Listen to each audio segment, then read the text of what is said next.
우리는 계속 갈라디아서 말씀을 살펴보고 있습니다. 갈라디아서 내용 중에서 이번엔 특별히 뭘 살펴보냐면 사도 바울이 갈라디아서는 결국 복음을 이야기하는 거거든요. 그 복음을 경험했던 갈라디아 성도들보다 앞서 복음을 경험했던 사도 바울이 지금 갈라디아 성도에게 보내는 편지를 통해서 그 바울이 복음을 통해서 어떤 은혜를 누렸느냐에 좀 집중해서 보고 있는 중입니다. 사도 바울도 여전히 연약했고 복음에 대해서 오해하고 있었고 그래서 기독교를 핍박하기도 했고 그렇게 살았던 사람이었어요. 그 사람이 복음에 대해서 다시 하나님 앞에서 받고 복음의 능력을 경험했단 말이죠. 그리고 그가 가지고 있던 많은 연약한 부분들이 하나님 앞에서 교정되는 부분들이 막 등장을 합니다. 갈라디아서라는 이 책을 통해서 바울은 그 복음의 능력을 어떻게 경험을 했고 그 경험을 통해서 어떻게 변화받았는지에 대해서 우리가 좀 집중적으로 살펴보고 있습니다. 1장에서는 어떤 이야기를 살펴봤죠? 두 가지 살펴봤죠. 첫 번째, 복음의 능력으로 하나님만 전적으로 의존하게 되었더라. 사도 바울은 자기 힘으로 살았던 사람이었어요. 열심히 공부했고 뭐든 열심히 하는 사람. 흔히 보면 여러분 이런 사람 있잖아요. 저 사람은 어디 갖다 놔도 성공할 사람이야. 이런 사람들 보이는 사람 있죠. 정말 좋지 않은 환경에서 자수성가하면서도 하나 두 개가 아니라 손 대는 것마다 성공하는 사람들이 있어요. 그런 사람들을 볼 때마다 우리가 부러워해요. 야, 저 사람은 어디에 내놔도 뭐든지 성공시킬 사람이야 라는 사람들이 몇몇 있습니다. 지금도 솔직히 좀 부럽긴 하네요. 생각을 해보니. 그런 사람처럼 바울은 정말 열심히 있었던 사람이었고 능력 또한 있었던 사람이었어요. 그러니 사도 바울은 어디를 내다 놔도 성공할 사람이었단 말이에요. 그래서 자신의 능력과 자신의 열심을 가지고 열심히 살았던 사람, 이 사도 바울이 복음을 딱 경험한 다음에 자기의 모든 열심과 능력이 헛되고 헛되다는 걸 알게 됩니다.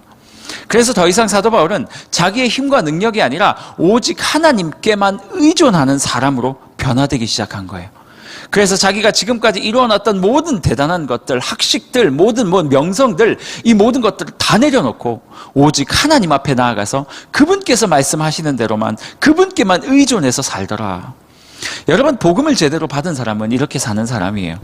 자기가 가지고 있는, 여러분 손에 얼마가 들려져 있고 손에 어떤 박사 학위가 들려져 있고 어떤 가문에서 태어났고 이런 것 가지고 으쓱으쓱 하는 사람들이 있을 수 있어요. 하지만 여러분, 하나님의 복음을 제대로 받아들인 사람은요, 그런 것에 좌지우지 되지 않아요. 내가 가진 것 조금 더 많이 소유한 것으로 다른 사람을 멸시하거나 그렇게 살지 않는단 말이에요. 오직 그가 집중하는 것은 뭐냐면 내가 하나님께 온전히 연결되어 있는가, 하나님만 의존하고 있는가, 이렇게 시각이 바뀌어 버리는 거죠. 사도 바울은 복음의 능력으로 말미암아 하나님만 의존하며 사는 인생으로 변화되었더라. 1장에서 두 번째 뭘 우리가 살펴봤습니까? 복음의 능력으로 사도 바울이 뭘 해결했다고요? 자책감을 해결하더라. 그가 너무나도 사랑했던 하나님, 그 하나님을 가장 맨 앞에서 공격하고 그 하나님을 괴롭혔던 사람이 누구였어요? 사도 바울이었어요. 자기는 사랑해서 했던 거였어요. 방법이 다 잘못됐죠. 지식이 잘못됐단 말이에요. 자신은 하나님을 너무 사랑했고 그 하나님을 위해서 정말 최선을 다해서 했는데 그게 나중에 뒤돌아보니 교회를 핍박하는, 교회를 멸시하고 예수 그리스도를 오히려 죽이고 하나님의 계획을 뒤바꾸는 인생으로 살고 있더라라는 거예요. 얼마나 괴로웠을까요? 그런데 사도 바울은 거기에 함몰되지 않았어요. 아, 내가 과거에 잘 몰라서 그랬구나. 내가 과거에 이렇게 연약함이 있었구나. 라고 그냥 인지하고 인식해버리고 인정해버리고 하나님 앞에 그것들을 내려놓고 바로 자유해하는 모습을 보여주더라라는 거예요. 내가 과거에 이렇게 살았지만 복음으로 말미암아 이제는 더 이상 그렇게 살지 않는다는 거예요. 그래서 그 복음으로 말미암아 오직 하나님께서 기뻐하시는 삶으로 태세 전환하고 과거에 있었던 모든 것들을 다 버려버리더라. 여러분, 과거에 눌려 살지 않으면 좋겠어요. 끊임없이 이야기하는 게 뭡니까? 이신칭의 뭐예요? 믿음으로 말미암아 구원을 얻는다. 그렇죠? 의로움을 얻는다. 이 이야기를 교회에서 끊임없이 하잖아요. 과거에 어떤 사람이었든 그것이 중요한 것이 아니라 지금 하나님 앞에서 예수 그리스도를 믿음으로 살아가고 있느냐가 중요하다. 사도 바울은요, 예수 그리스도를 온전히 만난 다음에 그걸 깨닫게 된 거예요. 그러니 자기가 사랑했던 하나님께 그렇게 아프게 했지만, 하나님을 그렇게 아프게 했지만 예수 그리스도의 복음을 경험한 다음에 그 아프게 했던 하나님께 죄송했죠. 그래서 죄송하다 했겠어요. 했을 거예요. 회개했겠죠. 그 이후에 더 이상 그것에 신경 쓰지 아니하고 앞으로 다가오는 모든 일들, 앞으로 자기가 살아갈 인생을 주님과 함께 계획하며 그 안에서 누릴 것들을 누리면서 살아가더라라는 거예요. 자, 오늘 2장은요. 말씀 앞에서 교정되어지는 사도 바울에 대한 이야기를 좀 살펴볼 거예요. 여러분, 사도 바울이 그토록 하나님의 정말 그 복음으로 말미암아 많은 것들을 교정을 받고 회복되었지만 그 모든 것이 어디에서 시작됐다? 하나님의 말씀으로 자기 자신을 교정함으로부터 시작되더라. 오늘 2장 말씀을 통해서 그걸 좀 살펴보기를 원합니다. 여러분, 복음은요, 우리에게 어떤 은혜를 주냐면 말씀으로 우리 자신을 날마다 교정할 수 있는 은혜를 주는 거예요. 그러니 여러분, 모든 사람은 복음을 딱 경험하면서 우리의 시각을 바꾸게 되어 있어요. 어떻게 바꿔요? 말씀으로 바라보는 눈을 바꾸는 거예요. 그래서 내 자신을 먼저 딱 살펴보는 거예요. 내 자신을 한번 쑥 둘러보는 거예요. 그리고 예전에는 이것들을 이렇게 해석을 했다면 이제 복음으로 말미암아 말씀 앞에서 이것들을 어떻게 해석하고 어떻게 바라봐야 될지 그 시각을 장착하는 것. 이게 복음이 우리에게 주는 너무나 큰 것이지요. 사도 바울은 복음을 받아들이자마자 말씀으로 날마다 자기 자신을 교정하는 일들을 해가기 시작해요. 자, 오늘 본문을 한번 좀 살펴볼까요? 바울의 어떤 부분을 말씀이 변화시켰는지. 사도 바울이 예수 그리스도를 딱 만나고 나서 그가 이제 아라바 광야로 간단 말이에요. 아라바 광야로 가가지고 보통 같으면 사도 바울 정도의 지식이 있으면 하나님의 말씀을 듣고 그 말씀을 바로 전하고 싶은 마음이 많이 들겠죠. 하지만 사도 바울은 그렇게 하지 않았어요. 아나니아를 통해서 눈이 딱 뜨여지고 난 다음부터 다메섹 도상에서 이제 눈이 멀고 아나니아가 안수해서 눈이 딱 떠진 다음에 그는 바로 예수 그리스도의 복음을 전할 생각을 하지 않았어요. 아라비아 광야로 갔다 그랬어요. 거기서 무려 3년 동안 예수 그리스도를 만나서 그 예수님에게 하나님의 말씀을 다시 전수를 받아요. 그래서 자기가 지금까지 배웠던 생각들이 얼마나 잘못된 것인지, 그 구약의 율법을 얼마나 잘못 생각하고 있었는지 다 교정을 받는단 말이에요. 그리고 그 3년이 지난 다음에 사도 바울이 이제 뭐 하면 돼요? 복음을 전하러 가면 돼요. 야, 내가 예수 그리스도를 만나서 이런 복음을 받았어. 그러니 이 복음이 진짜야 라고 하며 사람들에게 복음을 전하면 돼요. 유대인들에게, 이방인들에게. 그런데 사도 바울이요, 그렇게 하지 않더라고요. 사도 바울이 아라바 광야를 떠나서 가장 먼저 향했던 곳이 어디였냐면 베드로와 요한과 야고보가 있었던 그곳으로 향했어요. 그들에게 가서 뭐라고 말하냐면 오늘 본문 7절에서 9절 그 이야기를 하고 있는 거예요. 그들에게 뭐라고 말하냐면 이렇게 말하는 거예요. 사랑하는 동지들아. 그러니 베드로와 야고보가 깜짝 놀랐겠죠. 자기를 죽이려고, 자기들을 죽이기 위해서 그렇게 애썼던 사람이었는데 나를 잡으러 왔나? 물론 바울이 예수님을 제대로 만났다라는 이야기를 듣긴 했지만 얼마나 무서웠을까요? 그들에게 찾아가서 사도 바울이 제일 처음 하는 이야기가 뭐냐면 내가 지금 아라바 광야에서 3년 동안 예수님을 만나서 이러한 이야기들을 들었다는 거예요. 그래서 구약의 예수 그리스도가 무엇이고 예수님이 이 땅에 왜 오셨고 그 예수가 어떤 존재인지에 대해서 내가 다 배웠다라고 그들에게 자기가 배운 이야기들을 다 하기 시작해요. 그러니 베드로와 야고보와 요한 이런 사람들이 사도 바울에게 뭐라고 이야기를 합니까? 네가 배웠던 그 모든 복음의 말씀이 맞다라고 인정을 해주는 거예요. 여러분 생각해 보세요. 사도 바울은 엄청 똑똑했던 사람이었어요. 사실은 야고보, 요한, 베드로가 아무리 예수님과 함께 3년 동안 살았지만 공생의 기간 그와 함께 보냈지만 사도 바울이 가지고 있었던 성경의 지식만큼 가지고 있을 수가 없었어요. 왜냐하면 사도 바울은 그때 당시 최고의 학파였던 가말리아 학파의 가말리아라는 그 사람의 문화생이었어요. 그것도 수제자였단 말이에요. 그 사도 바울이 복음을 통과하고 나더니 예수님 앞에서 받았던 복음이 진짜인가? 이게 정말 그러한가? 무려 예수께 그 말씀을 들었음에도 불구하고 그 자기보다 훨씬 하수였던, 어떤 의미에서 학적으로는 하수였던 예수님의 제자들을 찾아가서 자기가 배웠던 이야기들을 그들에게 다시 설명하고 그걸 승인을 받더라라는 거였어요. 참 신기하죠? 그리고 사도 바울이 알았어요. 아, 그렇구나. 베드로가 가진 그 믿음과 내가 가진 믿음이 똑같은 게 맞구나. 이제는 예전처럼 내가 실수하지 않을 수 있겠구나. 왜 바울이 베드로와 야고보, 요한을 처음에 찾아갔을까요? 하나예요, 하나. 그 이유는 딱 간단해요. 이전에도 사도 바울은 자기가 가말리아를 통해서 배웠던 그 지식과 학식이 진리였다고 생각을 했어요. 그런데 그것을 위해서 열심을 냈지만 알고 보니 그게 진리가 아니었던 거예요. 그리고 예수님을 만났는데 예수님을 만나서 이야기를 들었지만 그럼에도 불구하고 이 사도 바울은 다시 한번 점검받고 싶었던 거예요. 돌다리도 두들겨 가는 거. 예수님이 나에게 말씀하셨던 것을 내가 잘 이해한 게 맞는지. 그래서 베드로와 야고보와 요한을 찾아가 이것이 제대로 된 믿음이냐라고 물었고 그들이 우리의 믿음과 너의 믿음이 동일하다라는 걸 깨달은 거예요. 이것을 통해서 두 가지를 얻을 수 있었어요. 첫 번째 뭔지 아세요? 사도 바울이 자신이 가진 믿음에 대한 더 큰 확신을 얻게 된 거예요. 두 번째는 뭐가 있어요? 베드로와 야고보와 요한이 사도 바울이 제대로 된 믿음을 공부하고 왔구나. 제대로 된 믿음의 소유자가 맞구나. 이제 사도 바울은 이방인의 사도로 우리는 유대인의 사도로 그렇게 사용되면 되겠구나. 서로 인정할 수 있게 된 거예요. 여러분 참 그렇죠. 사도 바울은 자신의 과거의 잘못 때문에 그랬는지 어쨌든 자신이 갖고 있던 예수님께 배웠으니까 얼마나 정확했겠어요. 그런데 그 지식을 계속 하나님의 말씀 앞에 사도들 앞에 돌다리를 두드려 가며 강을 건너듯이 계속 말씀 앞에 자기가 가졌던 지식을 계속 내어놓고 교정받는 거예요. 여러분 생각해 보세요. 목사에게 배운 게 아니었다니까요. 예수님과 3년 동안 있었다니까요.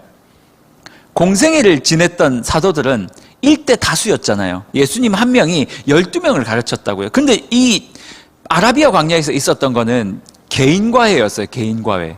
얼마나 더 대단해요.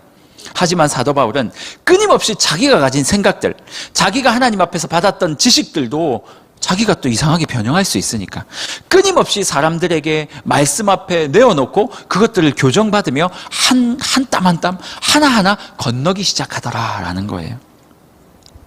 여러분 이런 작업이 필요해요.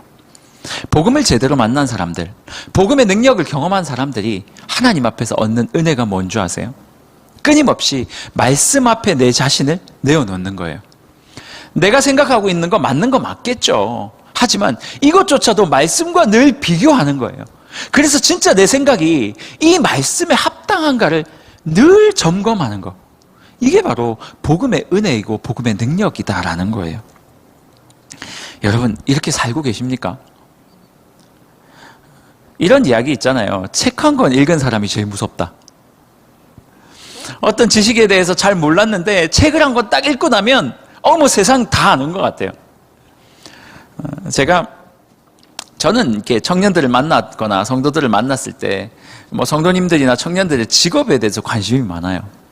뭐 하는 사람인지도 관심이 있지만 뭘 하고 이것보다도 그 사람이 하고 있는 직업을 제가 경험해보지 못했으니까 그걸 듣고 싶어요. 무슨 일을 하고 도대체 그 일이 어떻게 하는 건지. 그래서 제가 대전에서 사역을 할 때 그 옆에 이제 카이스트가 있었는데 대부분 박사들이거나 아니면 박사를 이제 위에 석사 이상 석사를 공부하는 사람들이니까 얼마나 똑똑하겠어요.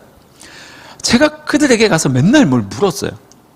그러니까 중력이 뭐고 양자역학이 뭐고 알지도 못하면서 이게 신방도 하고 그들의 이야기도 듣고 하면 또 그들도 재밌어 하니까 저에게 막 이야기를 해줘요. 그 전공에 대해서 한 20-30분 듣고 나면 다 아는 것 같아요.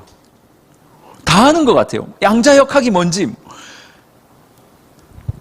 다 아는 것 같고 사람들에게 설명해 주고 싶고.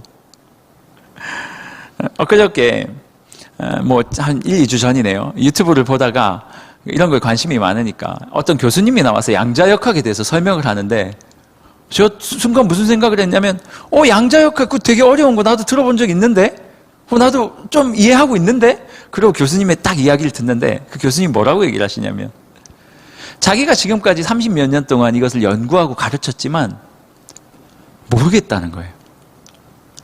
그래서 충격을 먹은 거죠. 30몇 년 그렇게 연구했던 그 교수님이 모르겠다고 한 거를 저는 어느 정도 조금은 이해하고 있다고 생각을 한 거예요.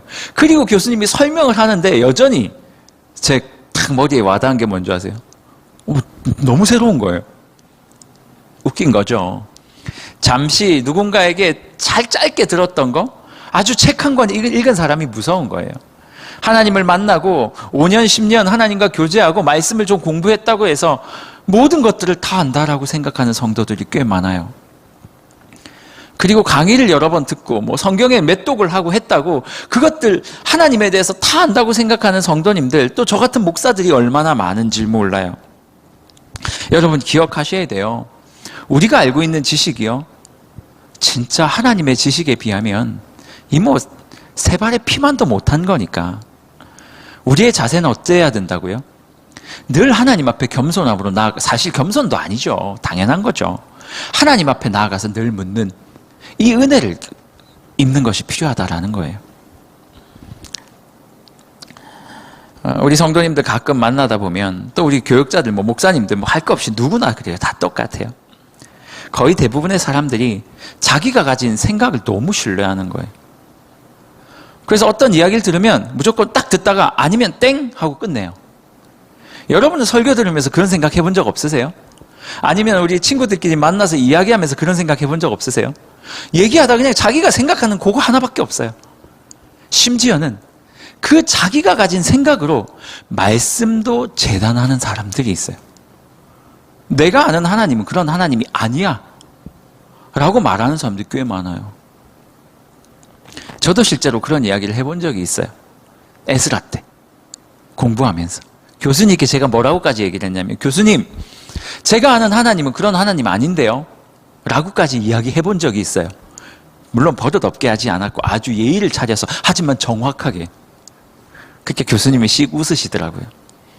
그러면서 교수님이 쭉 설명을 해주시는데 제가 한 방 땡 하고 맞았어요. 내가 아는 하나님, 내가 잘못 알고 있는 것도 있을 수 있겠구나. 여러분, 내가 허용하고 내가 인정할 수 있는 데까지만 믿는 거, 이거는 진짜 참된 믿음이 아니에요. 참된 믿음은 뭐예요? 언제나 하나님의 말씀 앞에서 내 생각을 내려놓을 수 있는 거, 그게 참된 믿음이에요. 사도 바울이 예수 그리스도를 만나고 나서 그가 변화된 가장 중요한 부분이 이 부분이었거든요.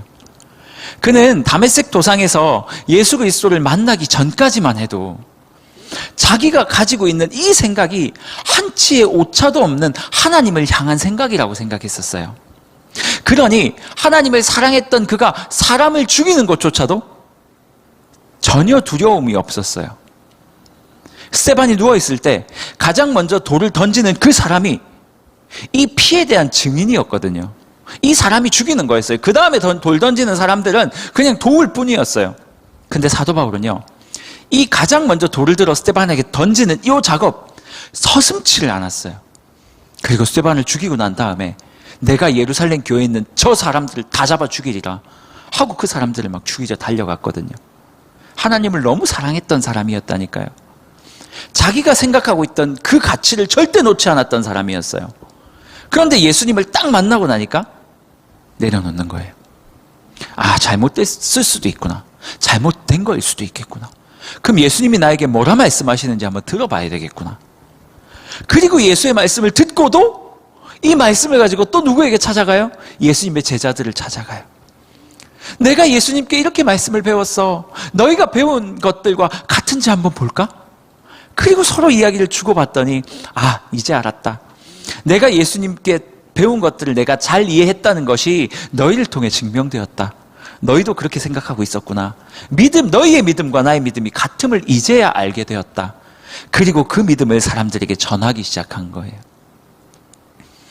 예수 그리스도께서, 예수의 복음의 능력이 우리 가운데 딱 임하면 제일 처음 가지는 생각이 뭐라고요? 내 생각이 잘못될 수 있다라는 것을 인정하는 거예요. 그렇게 인정한 자만 하나님의 말씀 앞에 자기 자신을 이끌고 오는 거예요. 놓는 거예요. 그리고 그 말씀을 통해서 자기 자신을 계속 교정하는 거예요. 여러분, 예수 믿었다고 하나님께서 내 안에 찾아오셨다고 우리가 한 방에 변하는 게 아니에요. 예수를 믿는 이 시각은 변하죠. 세상을 사랑하고 세상을 좋아했던 이 시각이 하나님을 향해서 가는 거는 맞아요. 여기까지는 맞아요. 그런데 시각이 변하면 뭐예요? 내 습관이 여전히 세상인데요. 그래서 이제 변한 그 시간으로 나의 습관을 다시 바라보는 거예요. 그 시각으로. 하나님의 말씀으로. 그래서 하나씩 하나씩 뜯어 고치는 거예요.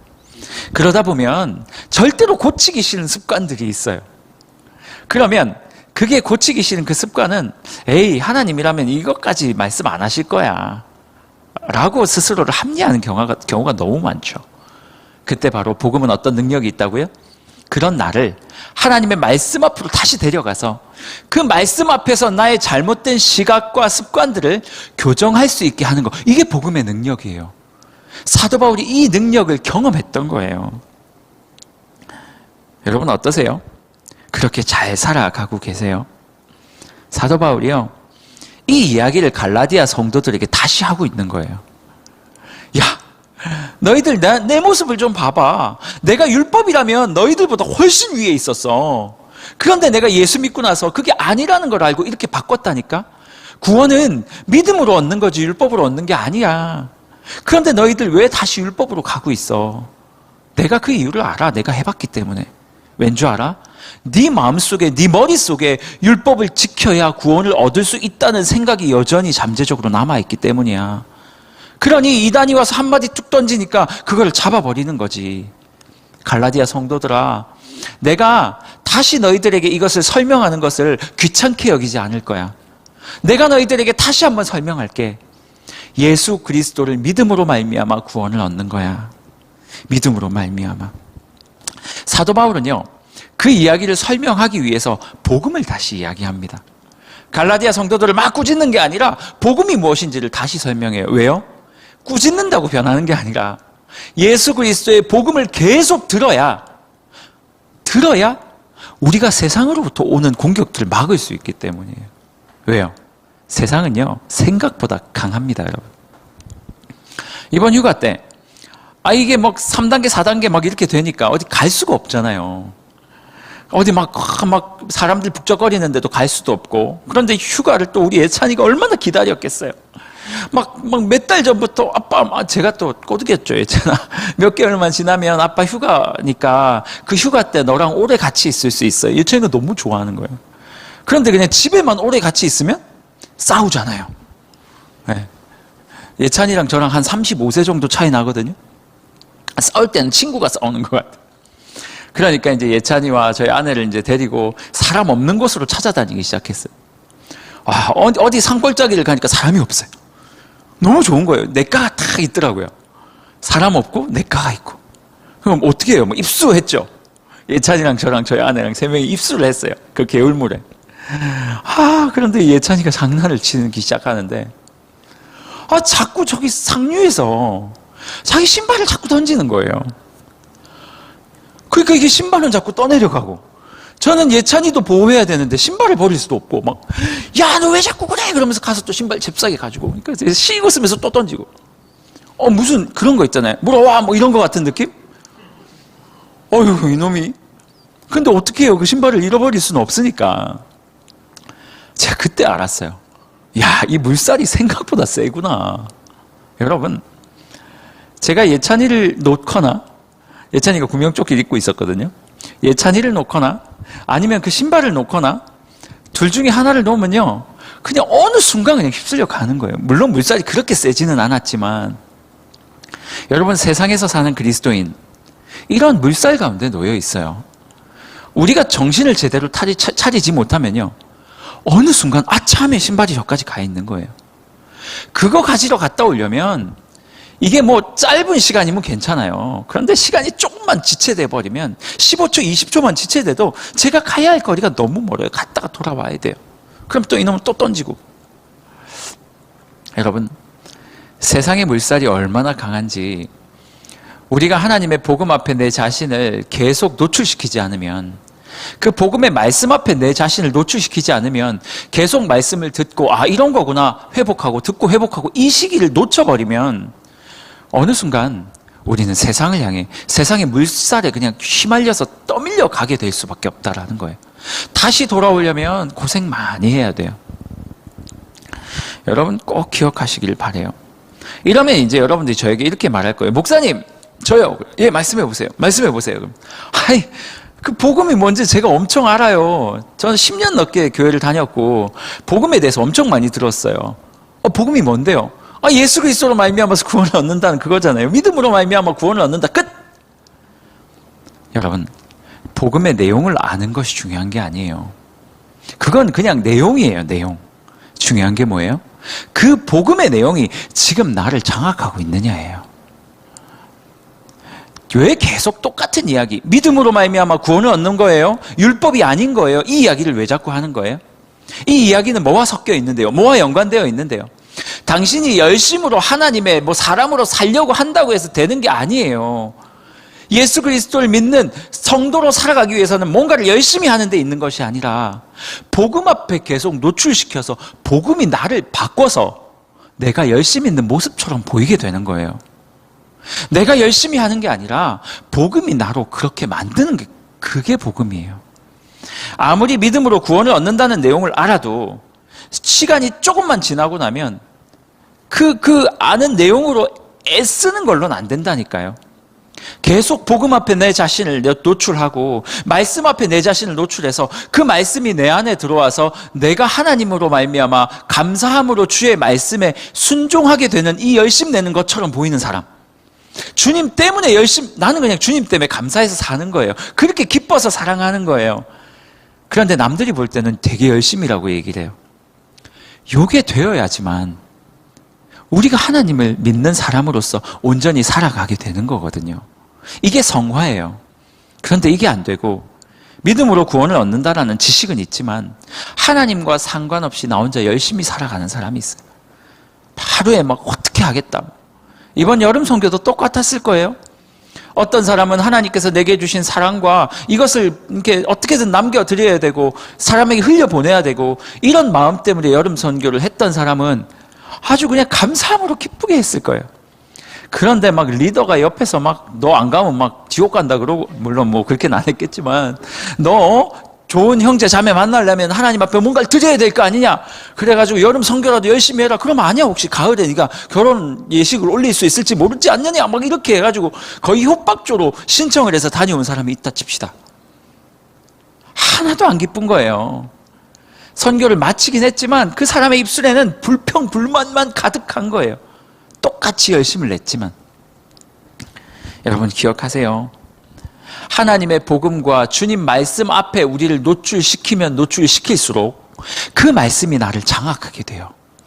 그러면 그 말씀으로 말미암아 내가 주님 앞에서 열심을 내게 되는 거예요. 그거는 내가 내는 열심이 아니라 하나님께서 내 안에 내시는 열심이에요. 하나님의 열심이라고요.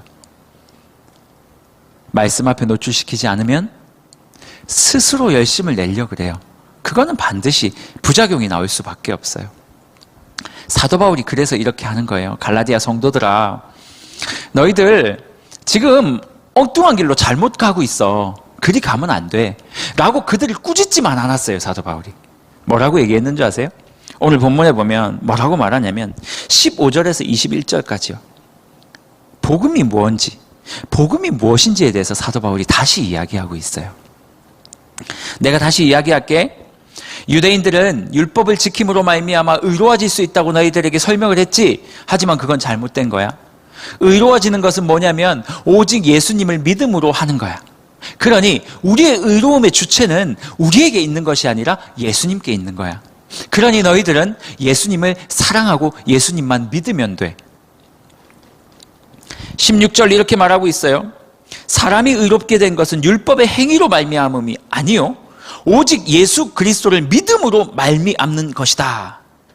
무슨 말이에요? 율법이 아니라 믿음으로 의롭게 될 수 있다라고 이야기를 하는 거예요.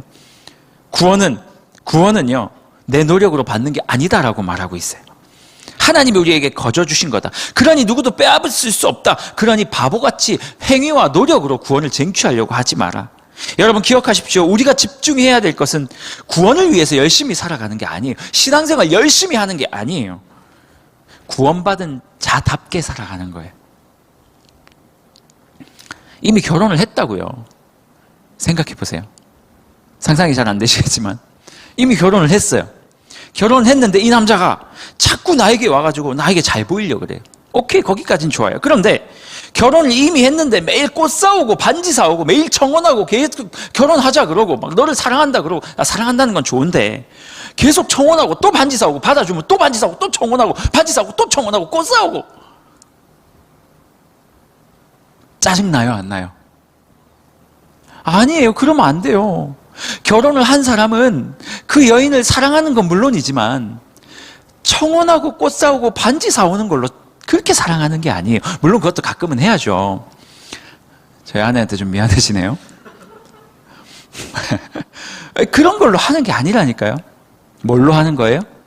남편의 역할을 하는 거예요. 남편의 역할을 하는 거예요. 아내가 힘들면 집 청소도 해주고 엄청 하고 왔어요. 뭐도 해주고, 욕실에 곰팡이가 피었다 그러면 곰팡이 제거해주고, 제가 이번에 곰팡이 제거 다 했거든요. 결혼을 했으면 남편으로서 아내를 사랑하는 거고 아내로서 남편을 사랑하는 거거든요. 그런데 마치 결혼 안 한 사람처럼 계속 그런다면 상대방이 얼마나 짜증나겠어요. 우리도 마찬가지예요. 우리도 하나님께 구원을 얻었다면 이제는 구원받은 자로서 살아가는 거지, 구원을 얻기 위해 자꾸 그렇게 하면 안 된다라는 거예요. 무엇을 통해서 이게 가능해진다고요? 하나님 말씀 앞에 우리를 교정할 때, 복음을 끊임없이 듣고 그 복음에 계속 우리 자신을 노출시킬 때, 안다고 끝내지 말고 믿음으로 구원받는다는 게 무엇인지를 계속 노출시킬 때, 그때 우리가 복음 안에서 은혜를 얻게 된다라고 말하고 있는 거예요.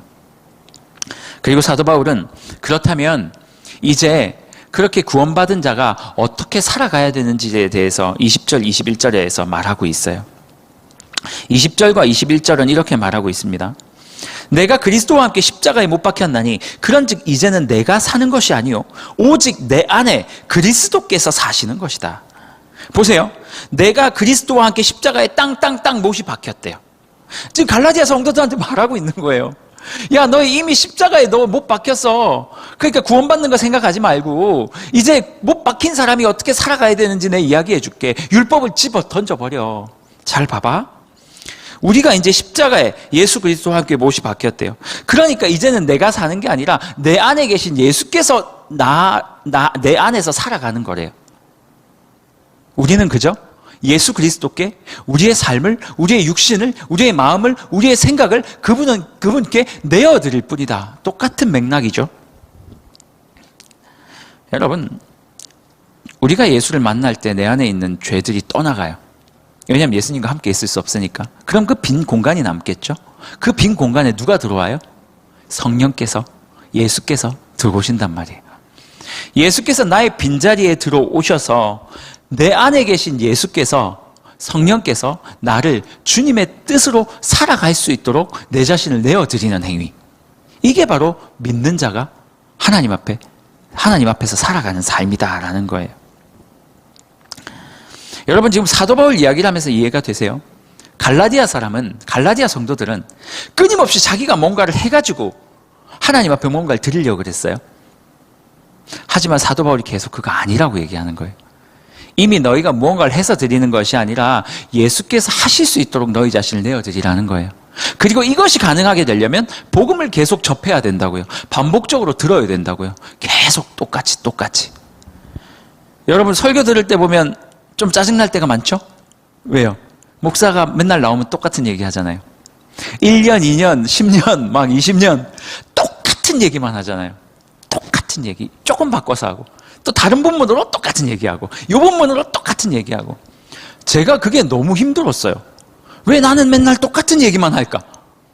왜 이 본문에서 맨날 똑같은 얘기만 보이지?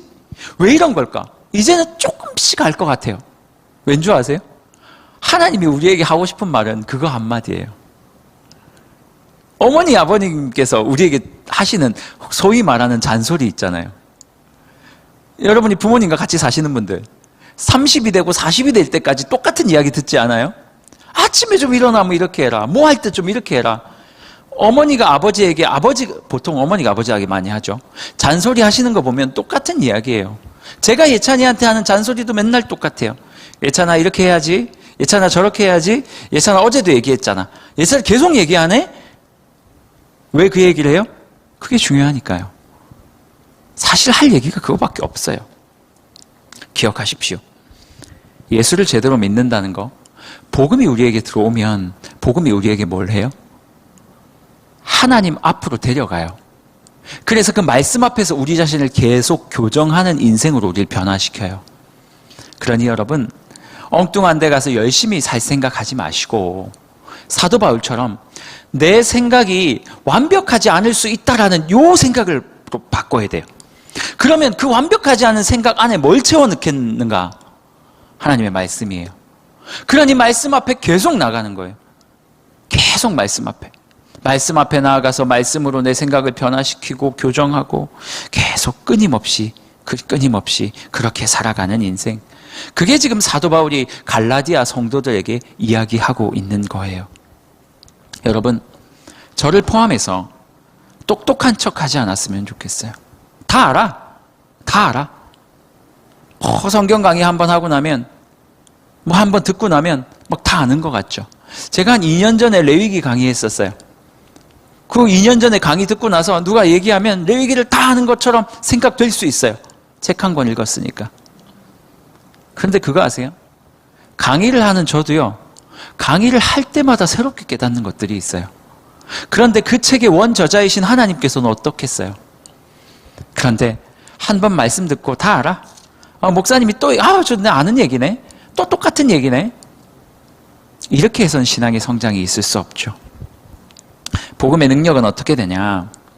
사도 바울을 변화시킨 것처럼 말씀 앞에 나아가서 그 말씀을 통해 내 자신을 교정시킬 때 그 안에서 능력과 역사가 일어나는 거예요.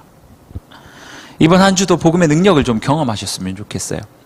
여러분 자신을 십자가로 끌고 가세요. 그게 기도의 자리든 하나님의 말씀의 자리든 끌고 가세요. 아니, 성경책 가지고 기도의 자리 가면 좋겠네요.